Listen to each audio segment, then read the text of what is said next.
Imagine hearing your song that you sang or that you wrote or that it was your song on the radio. Back in the day, that was a big deal. It was tough to get on the radio. These days, not so much. Thanks to social media, the door is a lot easier to get through.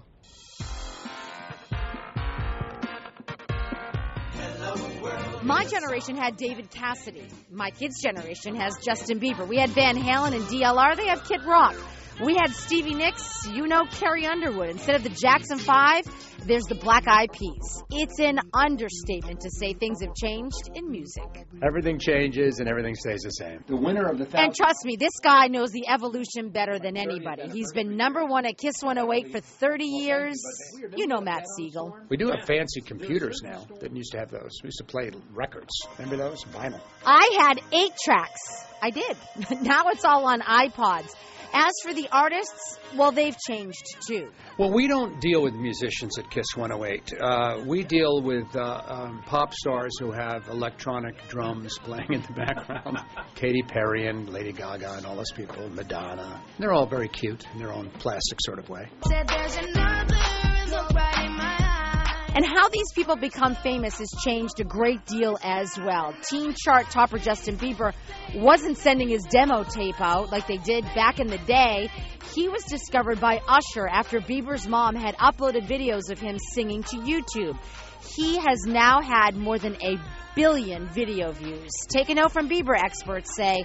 An online following is a must in getting today's music execs' attention. Is really generating millions of hits with a YouTube video or a song on your MySpace site. If you get millions of hits, then record labels will actually come and look for you.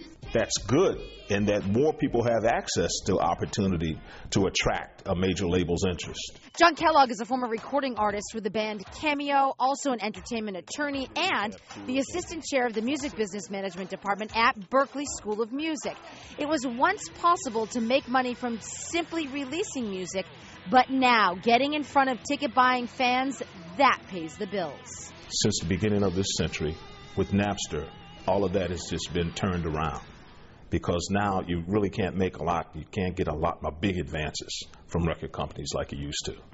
And the performing aspect is still the most important. It's becoming important again. You treated me mean. And the show American Idol has given a chance for many small-town singers, unknowns, to be huge name stars. But it's what you do after the show that can really make a music career. Some idols like Kelly Clarkson and Daughtry have hit it really big. And Carrie Underwood's success, for instance, that is no accident. But as soon as she won, she was booked on the road everywhere. Every state fair, every county fair.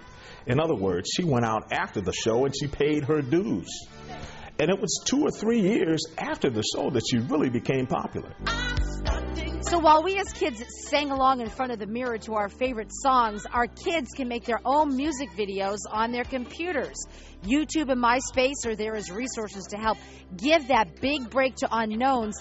But superstars like Lady Gaga, Beyonce, and Britney Spears are few and far between. It's tough. The record business has always been about a very few at the top. There's only going to be a few at the top anyway, but it's the ones that are dedicated, that are working hard every day to become successful.